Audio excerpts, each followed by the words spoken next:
میرے دوستوں، میں یہاں ایک جملہ کہتا ہوں، بعض لوگ اس غلطی میں مبتلا ہے کہ اللہ کے رسول کے زمانے میں تراویح 8 رکعت تھی اور حضرت عمر نے اپنے زمانے میں اس کو 20 کر دیا۔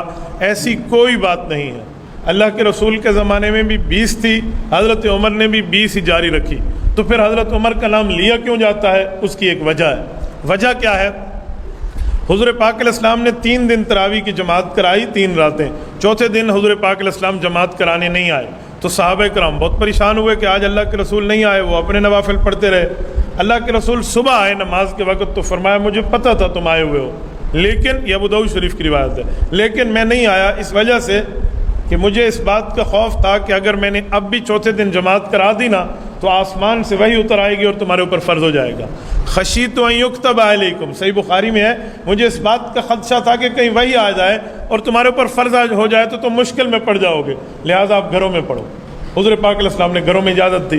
حضرت ابوبکر صدیق رضی اللہ تعالیٰ کا دور تک یوں ہی چلتا رہا۔ حضرت عمر کا دور آیا تو حضرت عمر رضی اللہ تعالیٰ نے 2-3 کام اس میں شامل فرمائے۔ نمبر 1 فرمایا آپ پورا مہینہ مسجد پڑھیں گے۔ نمبر 2 پورا قرآن پاک پڑھیں گے۔ نمبر 3 با جماعت پڑھیں گے۔ نمبر 4 پورا مہینہ پڑھیں گے۔ صحابہ کرام نے کہا امیر المؤمنین یہ کیسی بات ہے؟ حضور علیہ السلام نے تو گھر میں پڑھنے کی اجازت دی اور آپ پورا مہینہ مسجد کی جماعت کے پابند بنا رہے ہیں، وجہ؟ حضرت عمر نے فرمایا جب حضور پاک نے گھر میں پڑھنے کی اجازت دی تھی میں بھی تمہارے ساتھ شامل تھا یا نہیں تھا؟ کہ جی آپ بھی شامل تھے۔ تو کہا اللہ کے رسول نے کیا فرمایا تھا گھر جاتے وقت؟ کہ حضور پاک نے فرمایا تھا کہیں تمہارے اوپر فرض نہ ہو جائے، لہٰذا بہتر ہے کہ گھر میں جا کر پڑھو، وہی اترے گی تمہارے اوپر فرض ہو جائے گی۔ تو کہا ٹھیک ہے۔ اب حضور پاک چلے گئے دنیا سے، پردہ فرما گئے، جی پردہ فرما گئے، وہی ختم ہو گئی، جی وہی ختم ہو گئی۔ کہ اب وہی اتر سکتی ہے؟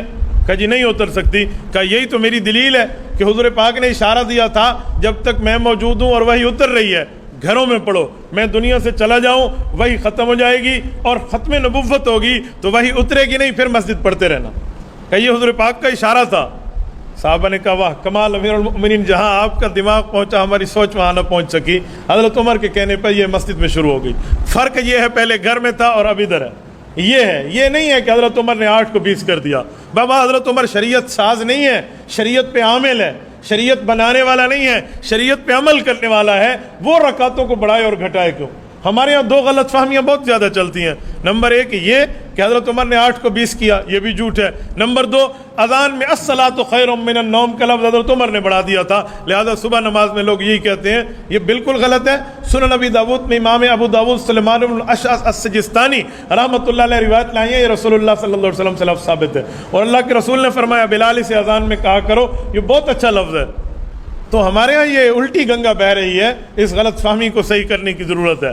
تو تراویح یوں ہی چلی ہے، پھر صحابہ کرام کے دور سے لے کر آج تک تقریباً 1300 سال ہونے کو ہے، امت آج تک تراویح پر قائم ہے، کم از کم 20 رکعت ہے اور زیادہ فقہ مالکیہ میں تو 36 ہے۔ آپ کہیں گے 36 کیسے ہے؟ امام مالک رحمۃ اللہ علیہ مدینہ منورہ میں رہتے تھے اور مکہ مکرمہ میں رہنے والے جو مقتدی تھے وہ کہتے تھے ترویہ کا معنی ہے 4 رکعت بعد تھوڑا سا وقفہ کر لو، تو اس وقفے میں ہم ایک طواف کیوں نہ کر لیں؟ وہ ایک طواف کر لیتے، پھر اگلی 4 رکعت، پھر 4 رکعت پوری ہوتی، پھر ایک طواف کر لیتے، پھر اگلی 4 رکعت۔ تو امام مالک رحمۃ اللہ کو اس کا علم ہوا تو مدینہ کے لوگوں نے مشورہ کیا کہ ہمارے پاس کعبۃ اللہ تو نہیں ہے، ہم کیا کریں؟ لہٰذا ہمیں بھی تو کوئی عبادت بڑھانی چاہیے نا۔ تو انہوں نے ہر 4 رکعت کے بعد 2 رکعت نماز نفل مزید ویسے اللہ سے مانگنے کے لیے پڑھ لی بطور ترویہ، راحت آرام کے لیے، تو یوں 36 بن گئی ہے، 16 رکعت اس کے نفل ہیں، ہے سنت 20 رکعت۔ تو یہ تو اس کا مطلب کہ ہمارے بزرگ اور ہمارے اکابر اور دین والے شریعت میں رمضان کے اندر عبادت کو زیادہ کرنا چاہتے ہیں اور ہم عبادت کو گھٹانا چاہتے ہیں۔ آپ مجھے ایک عبادت دکھائیں جو رمضان میں اللہ نے گھٹا دی ہو، عام دنوں سے گھٹا دی ہو، آپ دکھا دیں، بلکہ عام دنوں سے بڑی ہوئی تو آپ دکھائیں گے۔ ہاں کھانا پینا اللہ نے گھٹا دیا، بھی آپ نے دن میں نہیں کھانا، کھانے پینے ہم نے بڑھا دیے ہیں اور عبادتیں ہم نے گھٹا دی ہیں، تو ہم اللہ رب العزت کی منشا پہ تو نہیں چل رہے۔ اچھا 20 رکعت تراویح جو ہے اس کا بہت بڑا اجر بھی ہے، اس میں 40 مرتبہ اللہ پاک کو بندے کا وہ قرب ملتا ہے جو عام دنوں میں نہیں ملتا۔ 40 مرتبہ سجدہ، قرآن کریم میں ہے نا سجدہ کرو اور میرے قریب ہو جاؤ، تو سجدے سے اللہ کا قرب ملتا ہے اور 40 سجدے اس 20 رکعت میں ہمیں میسر آتے ہیں۔ حضرت ڈاکٹر عبدالحی عارفی اللہ اس کی قبر پہ کروڑوں اربوں رحمت نازل فرمائے، فرمایا بندہ ایک سجدہ کرتا ہے، جھکتا سجدے میں اس کی روح کو رب بلندی دیتا ہے، کہ یہ 40 مرتبہ پیکج تمہیں اس تراویح میں مل جاتا ہے۔ بڑے بندوں کی بڑی باتیں ہوتی ہیں. تو میرے دوستو یہ ہمیں بالکل مس نہیں کرنا چاہیے, اور ہم باقاعدہ پڑھیں یتقون علی اسیہم.